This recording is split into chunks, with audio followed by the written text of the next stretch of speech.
জমে উঠেছে ধারাবাহিক ও মোর দরদিয়া, যেখানে দেখা যায় বাণী তার মেয়েকে বাবার আসল পরিচয় কিছুতেই জানতে দিতে চায় না। বাণী বলতে চায় না যেই লোকটাকে খারাপ লোক বলে চেনে তার মেয়ে, সেই কখনো না জানুক ওই লোকটাই ওর বাবা বলে। অন্যদিকে দেখা যায় অনিরুদ্ধ কিছুতেই সে পছন্দ করে না মৌলিকে, তবু যেন মৌলি বারবার অনিরুদ্ধর কাছেতে আসতে থাকে।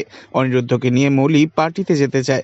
অনিরুদ্ধ ওর পরিবারকে বলে দেয় মৌলিকে সে বিয়েটা করতে পারবে না, কিন্তু এটা বলে না যে অনিরুদ্ধ সে মনে মনে ভীষণ ভালোবাসে বাণীকে। তাই এবার খুব শীঘ্রই আগামী দিনে দেখা যাবে বাণীকে নিজের মনের কথা জানিয়ে দেবে অনিরুদ্ধ। তবে সকাল সকাল আজ বাড়িতে পুলিশ হাজির হয়।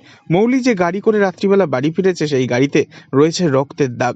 পুলিশ অনিরুদ্ধদের বাড়িতে এসে তল্লাশি করতে শুরু করলে মৌলি নিজেকে নির্দোষ প্রমাণ করার জন্য পুলিশকে বলেই দেয় যে সে এই ব্যাপারে কোনো কিছুই জানে না। কিন্তু বাড়িতে পুলিশ উপস্থিত হতেই পুলিশ কিন্তু সর্বপ্রথম বাণীকে প্রশ্ন করে। তখন বাণী বলে দেয় এই গাড়ি থেকে রাত্রিবেলা সে মৌলিকে নাপতে দেখে নিয়েছিল। এ কথা শুনে তো মৌলি ভীষণ রেগে যায় বাণীর ওপর। তবে কি হবে আগামী দিনে, যখন মৌলির অমতে খুব তাড়াতাড়ি বাণী আর অনিরুদ্ধ সাত পাকে বাঁধা পড়বে? মৌলি কি মেনে নিতে পারবে সবটা? তো বন্ধুরা, অবশ্যই কমেন্টে জানাবেন অনিরুদ্ধর বিপরীতে আপনারা কাকে চাইছেন। আর নেক্সট আপডেটের জন্য সাবস্ক্রাইব করে আমাদের সঙ্গেই থাকবেন। ধন্যবাদ।